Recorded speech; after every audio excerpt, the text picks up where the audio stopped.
This is a 1992 Honda Beat. These were made from 91 to 96. Said to be the last car Soichiro Honda himself was able to personally approve. I think he left the company in the 70s, so take that with a grain of salt.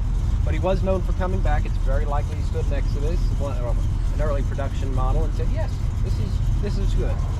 It's got a little 660cc engine in the back, inline 3. Usually these little microcars from Japan have the option to turbocharge or supercharge, this van over there. This one, neither of that. This has individual throttle bodies, or what Honda likes to call M-Trek. Over here they have VTEC, they have M-Trek, multi-throttle responsive engine control. Fancy way of saying ITV. Tons of fun to drive. You get a 5-speed standard.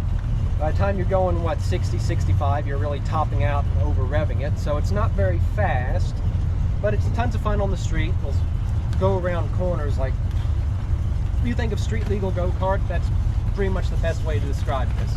Not very quick, but it'll turn on a dime and tons of thrills.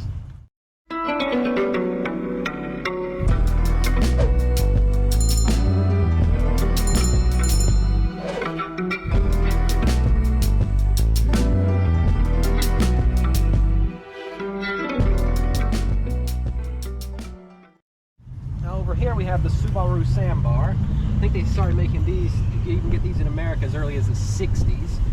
They stopped selling those quite quickly though. Now, come the 1990s, you end up with this. You got glass roof, panoramic roof. You get a supercharged engine in the back, only making 55 horsepower compared to the 63 of the Beat. And this is a 4-cylinder, all around bigger, but less. Seats will let down into lounge chairs, as you see here, and I can let this down all the way, not with what I got back here right now, but they will fold down into beds, and someone like myself who's 6'2", I can actually stretch out fully on said beds and still have room to let my arms back.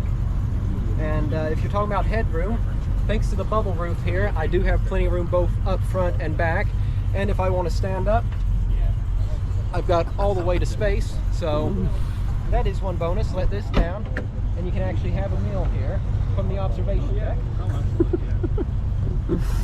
And similar to the Beat, you get a 5-speed standard. You had the option of an automatic, that was a CVT automatic.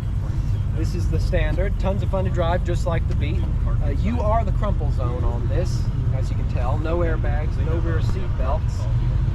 So you definitely have to import them under the 25-year law.